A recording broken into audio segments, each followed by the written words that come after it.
Coach, thank you so much for joining me again here with head coach Bob Bowman of the Arizona State swim team.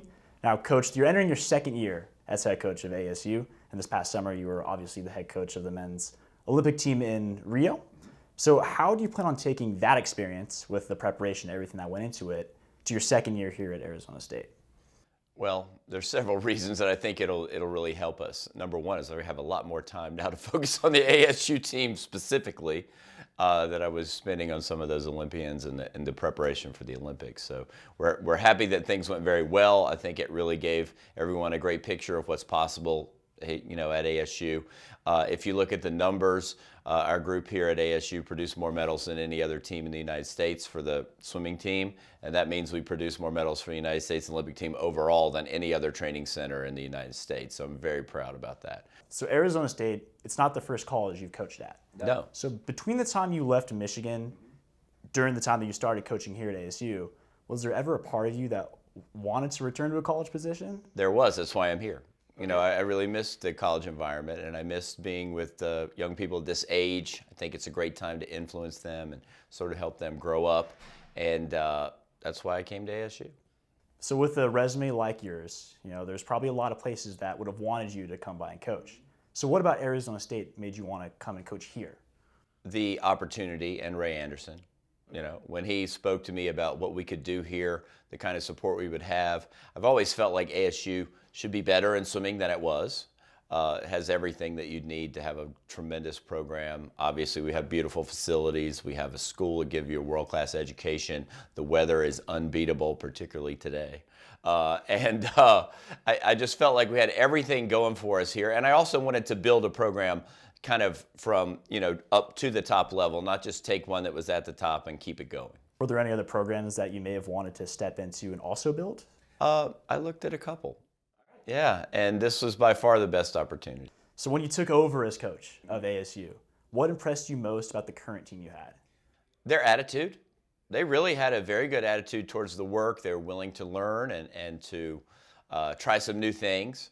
And I think that was probably my biggest surprise, is that they were so positive about what we were going to do.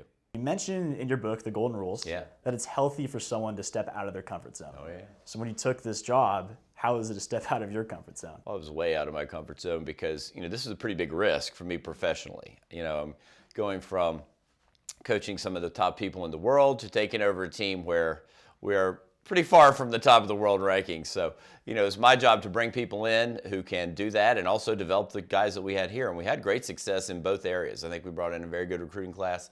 We're working on a very great second recruiting class. And some of the athletes were here did very well. 3 of them qualified for the Olympic Games. So for years and years now, throughout your amazing coaching resume, you've been known as a guy who's coached the greatest Olympian of all time in Michael Phelps. Now that he has officially hung up the cap and goggles, What is your new goal for you as a coach?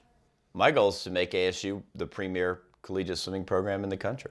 What steps do you think you need to take to achieve that? We need to keep doing what we're doing. We have to keep developing, class after class. We need to bring in world-class talent, and we just need to basically work hard. That's basically what we need to do. We have everything that we need is here. We just have to keep going into work every day and trying to be a little bit better. Michael has said he wants to volunteer his time to help out. Yeah. But what roles do you see him in helping out? Where can he fit in? I think he'll just fit in, kind of helping individual athletes with certain technical details or race strategies, those kind of things. I think that's where he's at his best. I don't think he's going to be here every day developing a training plan or anything, but I think when he is here, he'll add a lot of value. Do you think his experience may be able to add to some of the talent you already have here in coaching? Oh yeah, without question. He has a very good eye for technical things, and he also has a very good eye for how to correct things. So I think if he can have enough patience to work with some of our guys until they get through the process of changing something, it'll be good for him and good for them. So the college atmosphere of swimming is different than the professional atmosphere. You have athletes that train for Grand Prix meets and championships and the Olympics. Right. And your college athletes, they train for dual meets, and there's like school pride and school spirit involved in that. Sure. So how was that hard for you to adjust when you first came here?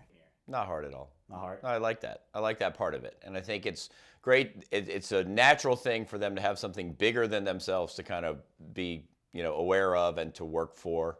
And it's just a natural thing. I think it's a great thing. Do you think it's more fun as an environment? Yeah, in many ways it is. Looking back at that meet against Arizona back in February, the stands in Monopoma were packed. There were people in the parking garage trying to look in. And that doesn't really happen at a dual swim meet.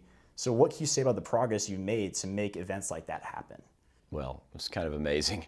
And it just shows the support that we have, from the community at large, because it wasn't just people from campus, it was club teams, and, a lot of people in the community came to see what was going on. And it was a combination of having the post-grad swim, and, there were many, many things that went into that. But I think one of the things that it showed us is that we can compete on that level, and we just have to keep improving, keep trying to set our goals a little bit higher, and I think the program will just move forward off of that. Do you envision an atmosphere like that as part of kind of a normal thing here at ASU for years to come? Well, I hope so. I mean, that would be our goal. I mean, I don't know, that was pretty hard to top, but I do think we'll have that, because we're going to have a group of postgraduates just like we did before, and a lot of those guys will be coming off the ASU team. That's my goal, is that we'll produce Olympians in our college program. So I feel like as we go forward, we'll still have that level of excitement. Okay. So you also mentioned in your book that you have a very detailed training regimen known as the method. Yeah. It plans out a swimmer's techniques months in advance. Yeah.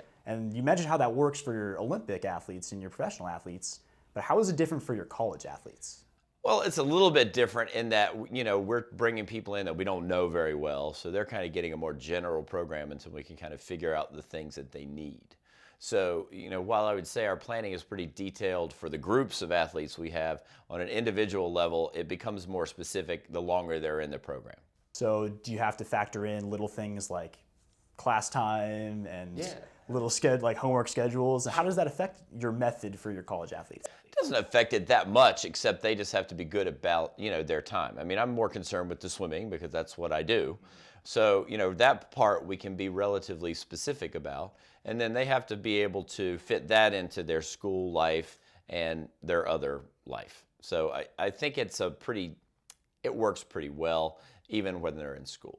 So 3 of your ASU swimmers, Kat Simonovich, Richard Boas, and Olash, yeah, they had the opportunity to swim for their countries at the Rio Olympics, which is an incredible feat for any swimmer. Yeah.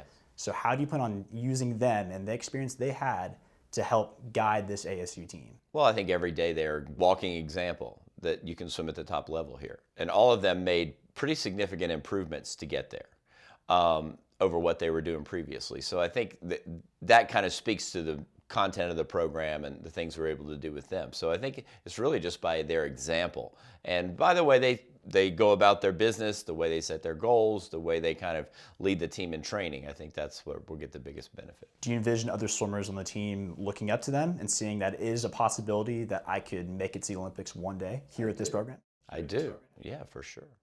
What are some of the other steps you need to take to make ASU the caliber of a Stanford, a California, a Texas? We just have to be really consistent. We have to have consistent performance. We got to be in the top 5 teams every year. So our goal now is to get in the top 5 teams. And you just have to sort of be in that level where you're contending for a championship and where you're putting people on international teams. And we have some people here. We have some freshmen on the team who I think can make some international teams. So we're starting the process. Okay, Coach. Thank you so much. Thank you, Ryan. Appreciate it.